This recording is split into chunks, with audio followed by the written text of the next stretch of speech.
Today we're talking Dune Part 2. Should you watch it on date night? Stay tuned to find out.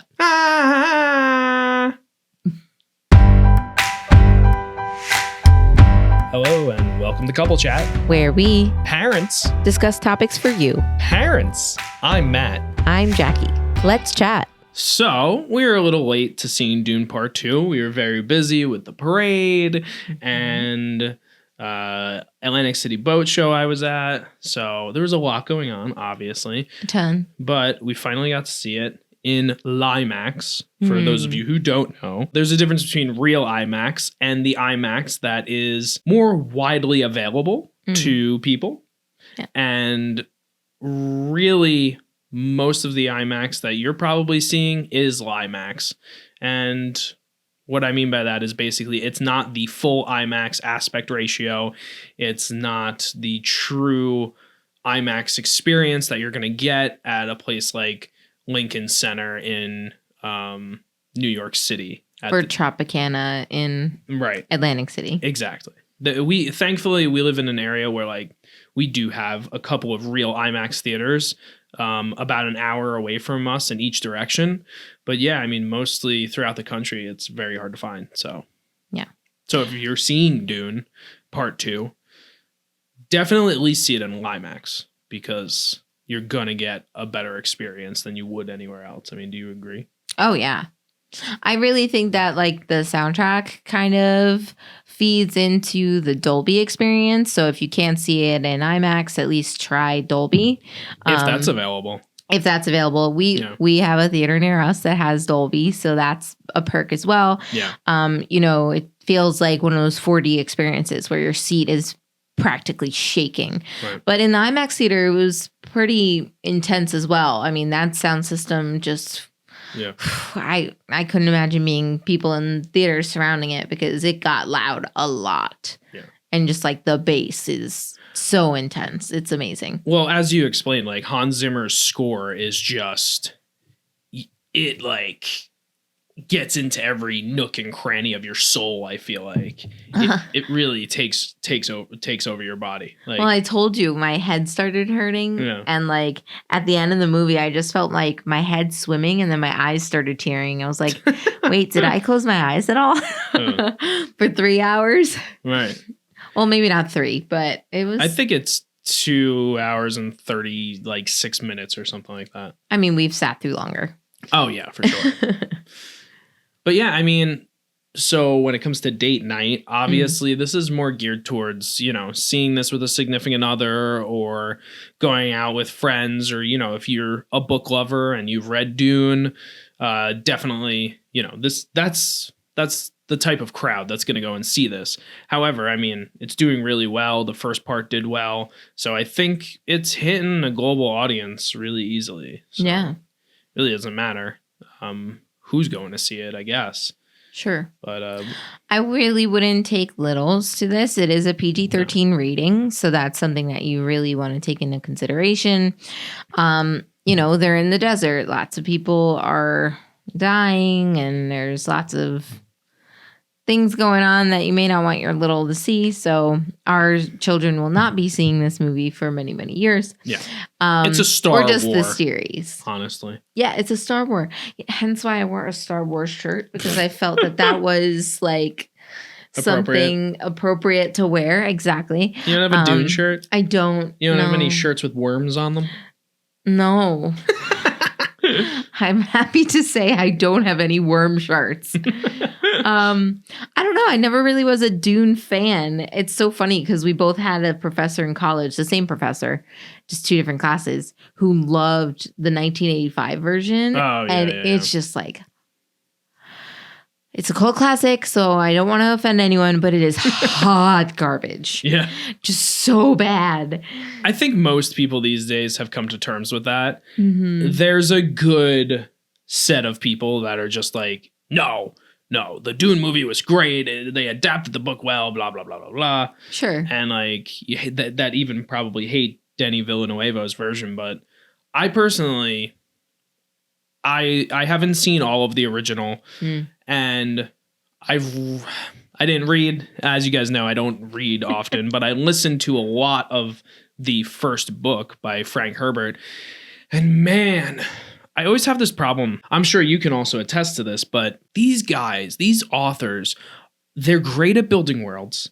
Like, Dune is an amazing world. Arrakis, Kaladin, the whole Federation, the Empire, the Imperium, everything that he built is phenomenal. Mm. And it's so interesting and in-depth, but his writing is just terrible.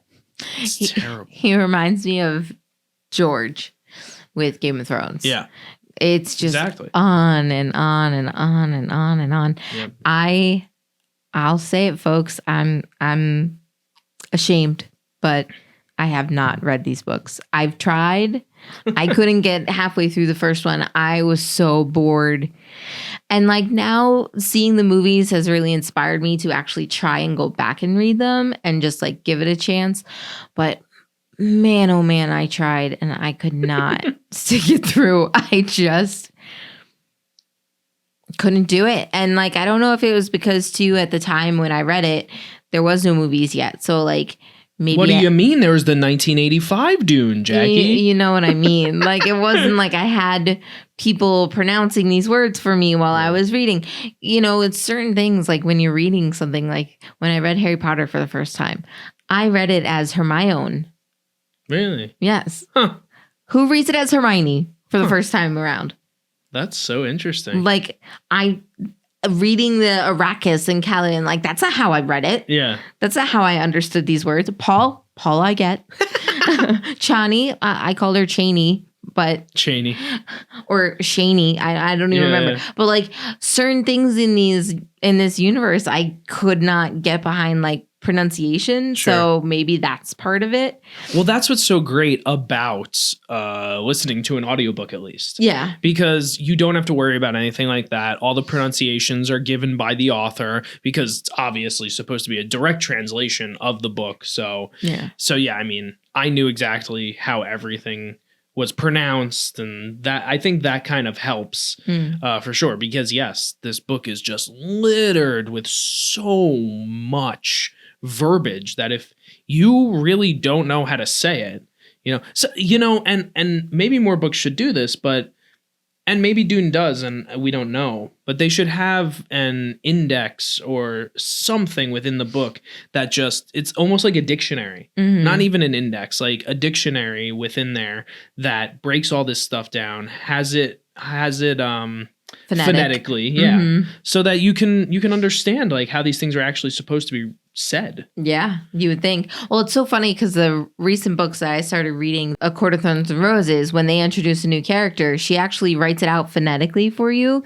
so that you understand how to pronounce her name throughout the rest of the series. That's awesome. And that's a great idea that I think more fantasy and sci-fi authors should do. Yeah, so I think that's what really caused me to not enjoy the book and kind of just like fall flat. I don't even remember when I was trying, so maybe something else was going on, like, birth of a baby or something.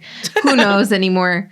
Well, I remember I was listening to it when I was going to the gym. So This was when we were living up north. And I mean, it was during the pandemic. It had to be before Dune Part 1 was coming out. So at least 2020. So I was pregnant with Emma then. I'm going to assume. I don't know. Something like that. Yeah. But yeah, I mean, regardless. So what wound up happening was I was listening to the audiobook, and I'll be completely honest too, and this never happens. I actually did give up probably about halfway. And while I was listening to it, while I found it interesting, just my life went in a direction where I stopped listening to it, and I was like, man, I really want to learn this world. I love it. I think it's very interesting. It's just so hard to get through, even the audiobook.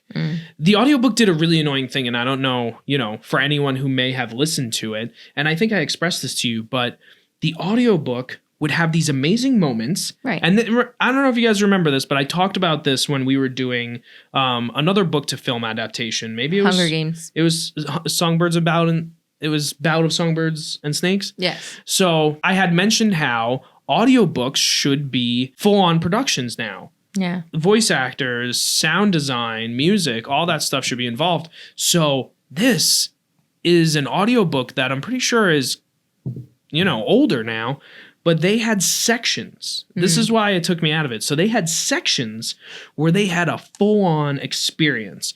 There were voice actors. There was a soundtrack, sound effects, all of it. And I was like, this is amazing. I love this. And I was in. It was amazing. Like, you get to the Baron Harkonnen scenes and like just this gravelly, disgusting sounding man speaking his role. And it was, and like this subtle, like a very Arabian type of music in the background that like really just sold it. And it had a really great effect. Yeah. But then all of a sudden, a scene would end and there'd be a narrator and all the other stuff was gone. And then it was just a normal audiobook. And I was like, what? And then a new chapter would start and like it would be like a pivotal scene or something. And then all of a sudden everybody was back. And that's what happened after a while. And it was just back and forth, back and forth. And then eventually it got to the point where it all just ended. And it was just an audiobook for the rest of it. And like the narrator was just like, oh, Baron Harkonnen said blah, exactly. blah, blah, blah. Yeah, for the rest of the book, as far as I got anyway. Yeah, and it was disappointing because it was a great idea, and I was really in on it because it was kind of listening to a radio drama. That was kind of how it was. Yeah. And then they just dropped the whole. And I don't know if it's budgeting reasons or why they decided to do it, but yeah, it was pretty disappointing because I loved the experience up until that point. Yeah. And then I guess maybe that was part of the reason why I lost interest in it. But I never lost interest. Like I said, I never lost interest in the world or the characters. I really enjoyed all of that. So what I'm alluding to is, even though I stopped, I dove deep, yeah. And I know more than just what happens in the first novel. I'm pretty versed on everything Dune. And man, does it get weird for those of you who don't know and who are only watching these movies so far. But yeah, it gets pretty weird. And I kind of, I was reading an interview actually today. Denis Villeneuve even said, like, if I adapt more, I'm only going to do Dune Messiah, which is the second novel, which is very short. So in perspective, the first one is like 896 pages. The second book is only 256 pages. Right. So it made sense why he did part 1 and part 2. Sure. But for those of you who haven't seen Dune Part 2 yet, 100%. He could do Messiah. They set it up. Oh yeah. As like a part 2 going into a 3. Yeah. So he kind of made it seem like he was like, we're already working on part 3 and it will adapt Messiah. But he said after that things get a little esoteric and I'm not really that interested in adapting any further than that. It's just, and I agree with him mostly. Like Children of Dune could be adapted, but I keep saying to everyone that I talk to about this, it would be a better show, which it was back in the day on Sci-Fi. They did like a really, really like terrible, like B, C, D, E, F series. Z-rated yeah, series. yeah. But you know who played? So, that we're going to get into a little bit of book spoilers here. So if you guys haven't read the books, you might hear some stuff. But the Children of Dune is about Paul and Chani's children. Sure. And his son, Leto II, was played by James McAvoy. What? Yeah. Oh my gosh. In this Z-rated, I mean, he's not Z-list anymore. He isn't, but this was like before he was like a huge star. Oh, geez. Yeah, I'll have to show you some of it. But I mean, he was probably fine. It's just not it's one of those sci-fi shows. Yeah. But yeah. Makes sense. Huh. Interesting. Yeah. Well, speaking of actors, I think that the cast is actually really well done. 100%. The only thing that bothered me. Uh-oh. Is it who I thought you were going to say? No. Oh, okay. The fact that Austin Butler didn't shave his damn head. I literally said it to you during the credits. I looked at you and I said they couldn't shave his head. Yeah. And then I saw an interview. I was going on to another project. I don't care. Don't care. You should have shaved your damn head and taken some growth stuff or whatever to get your hair to where you needed it, or gotten a dang wig for the next one. What if it was Elvis Part 2? It wasn't. Thank you it was a movie with It's another movie. I don't know. It's another movie. I think it was like De Niro's directing it, or someone big was like, "Please don't shave your head," and he said, "Okay." So look, more importantly, Jackie, you didn't have any problems with Mr. Walken. No, I like Mr. Walken. I don't know how a guy named Shadim the Fourth or some shit like that. I mean, their name is Carino though. Oh, like their last name. Their last name, yeah. I think it's funny that Florence Pugh is his daughter in this, though. She did a good job, though. And she did, and it was fine. Yeah. Like, I didn't feel like they weren't a father and daughter. Like, it seemed all right. Yeah. No, they had good chemistry. It was nice to see. Yeah.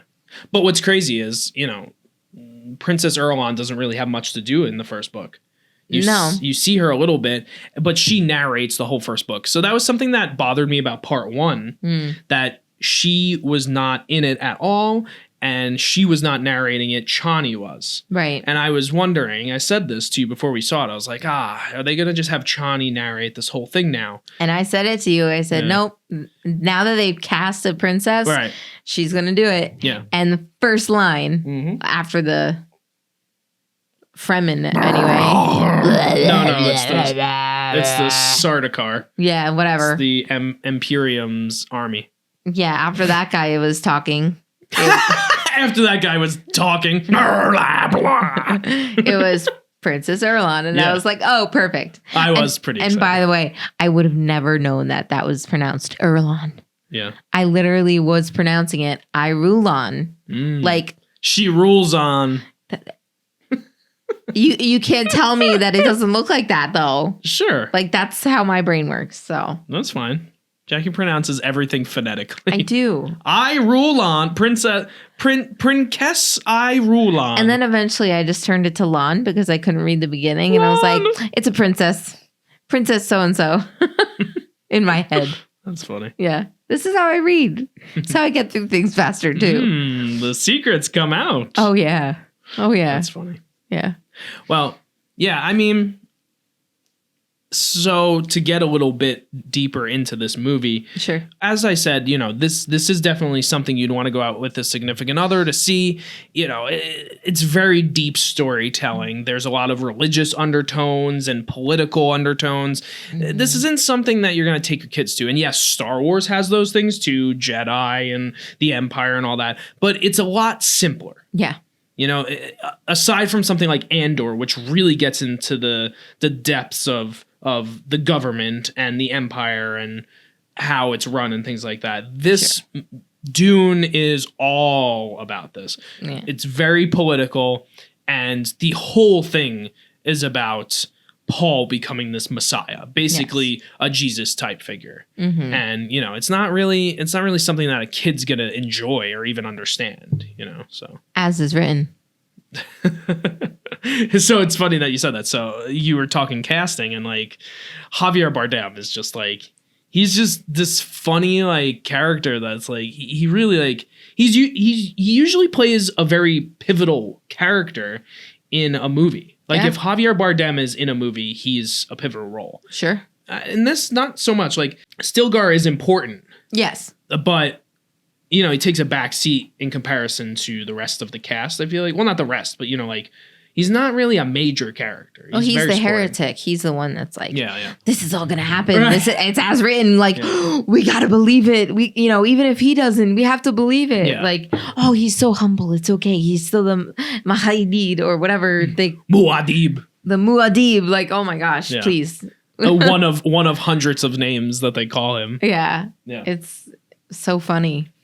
The Kwisatz Haderach. The what? I don't know if I could do that. The Kwisatz Haderach. That's his sister. No. Yes. The Kwisatz Haderach is the Messiah, the one. No, that's the Neo. No, that's the Madib. They're all the. Is it all the same? It's all the same name. Oh. Like they're all just different names to call the. See, Bene Gesserit call them the Kwisatz Haderach, and the Fremen call him Muad'Dib, or not really. Muad'Dib is the mouse. Right. That's what he decides to call himself. But It's ill. What do they say? Ill something. Yeah. Is what the Fremen call him. Right. Or call the.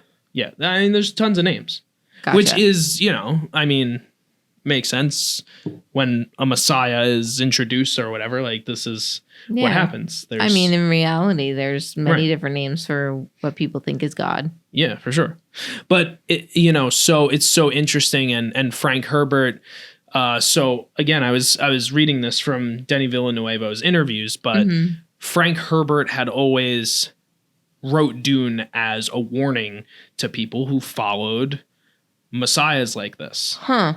And people didn't see it that way. People saw Paul as this hero, as this anti-hero. And that's why he wrote Dune Messiah as a follow-up, to really drill it into people that that's not what his point was to this book. Right. And Denis Villeneuve made a point to write and direct and keep the tones a certain way in these movies, because he wanted to show people that Paul is not this like Paul's not a hero. Yeah, he's not. Yeah. And he, and I think that's also why they changed Chani a bit, because in the movie or in the book, she's, just another follower. And yes, she becomes his concubine, like, it's just governmental kind of power. Like, obviously she's not highborn or anything like that, but she follows along just like everyone else does. In the movies, they changed it a bit, but I think it makes sense. Yeah. It helps. I like the conflict. Yeah, exactly. Yeah. But I wonder how that's going to come back, because again, in Dune Messiah, like, she bears his children, like Princess Erlon is just there as, because. So, yeah, it's interesting. It's so funny because, like, watching this movie, though, like I was saying before, it makes me want to read it now. Right. Like, actually, like, stick it through. Or maybe I will listen to the audiobook this time, because, like, it seems like it's getting past the whole music 1 minute, no actors the next. Yeah. Like, getting past all that, I think I'd actually, like, be able to comprehend it a little bit more now, seeing the movies. I think you'd enjoy reading it now, though. Maybe. Now that you know, like, where it goes. And I mean, look, as I said, the world building and the story and the characters, everything's very interesting. Sure. I think he obviously, Dune has a following, and he created something very unique and interesting, and it's worth it, Yeah. It's just getting there. Yeah. So. Well, hopefully you folks get there. No. It is in theaters. We are a week behind from when it came out. It actually came out in theaters last weekend. Correct. Not this past that you folks are listening to, since it's Wednesday, but the weekend before that, it came out in theaters. So I think you at least have another 2.5 weeks from this time to actually go and see it.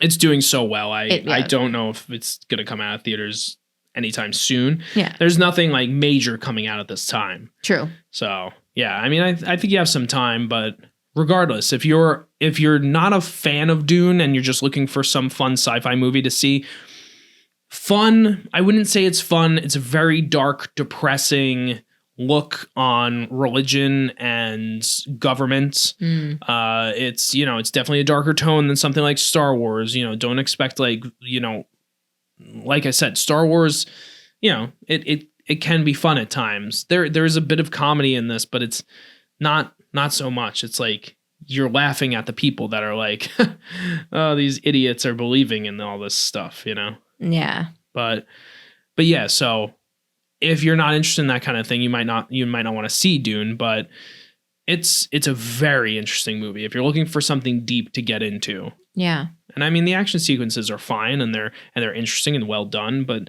I don't really think any of that matters. Like, that's not what this movie or this story is about. Yeah. And it strikes up a chat, with couples.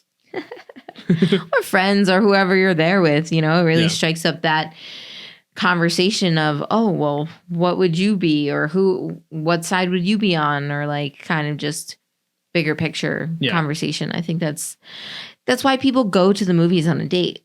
Whether you're going before the movie or after the movie, it's still going to bring up that conversation of interests and, you know, what people believe in or what have you. So I think it really, I don't know, it helps us to kind of have something new to talk about and really think on. Even though it's so hard these days because we do couple chat and like sometimes we hold off on telling each other things now so that we can talk and actually have a reaction, real reaction in person here. Well, that's why we tried doing react chats in the car. Right. Because it's like, oh my gosh, if we don't talk about this now, it's going to be a long drive home. Yeah, right. Because we go to a theater about 30 minutes from our house. So it's like, you don't want it to be crickets, but what else do you talk about except the movie you just saw? Yeah. Especially if it's a good one. Like you're raring to talk about stuff. But Sure. Yeah. That would be an interesting episode to do because I think that's a problem that we have now, just being parents and not being able to go out as often. Oh, sure. But we wind up eating and then going to a movie. Yeah. But what do you prefer or what do you do? You know, that might be an interesting episode because if, you know, just throwing it out there, I actually do prefer seeing a movie and then going out to eat. Or like, you know, even if you're just going to go out to a bar and drink or something or just having a conversation somewhere. Yeah. It's nice to be able to talk about that thing you just watched. Yeah. It's just movie times just don't. Yeah. Especially for a 2.5 hour movie. Movie times just don't fit into that, especially when you have a sitter. Yeah. So. And honestly, too, depending on what you're seeing, you might not be able to go out in public and talk about these things openly. Oh my gosh, you better not. Maybe not this movie, but y'all. Yeah. I've had some things spoiled. Mm-hmm. Especially Marvel related. Oh my gosh. You don't want to go and talk about those outside. Out in the parking lot. Yo, you right in front of the movies. You couldn't get in the car and then say the thing you said. Like, I am still upset about this to this day. I've seen this movie dozens of times. That's because it was Spider-Man No Way Home. I mean, it was one of the biggest, like, craziest things that has been done in a movie. So, yeah. Yeah. I understand. One of the biggest, especially for Marvel. Marvel does some big things. And, like, Infinity War, Endgame, No Way Home, like all three of those have really huge spoilers, and then you go and you do that. Yep. And I'm just like, and we avoided everything for both Infinity War and Endgame. We didn't even watch trailers for No Way Home though. We avoided it as we only watched 2. We tried to avoid it as much as we could. Yeah. And then it was ruined for me in the parking lot. Yeah. Sir, get your children in the car and then ask them what they thought about the movie, please. Please. Anyway, that's off the beaten path. So, Dune Part 2, definitely worth a watch. Yeah. Definitely don't take young kids to. But yeah, it's very interesting. Yes. And, you know, leading up to some Worm Emperor kind of stuff. But, you know, that's neither here nor there. Anyway. Jabba? Uvada Budu. I'm Matt. I'm Jackie. Here are the Hahns signing out. Thank you so much for listening to Couple Chat. Make sure to subscribe to us on Spotify or YouTube Music and check out our YouTube page to see this episode in video. Thank you to Hahn Films for editing and producing this episode. Talk to you soon.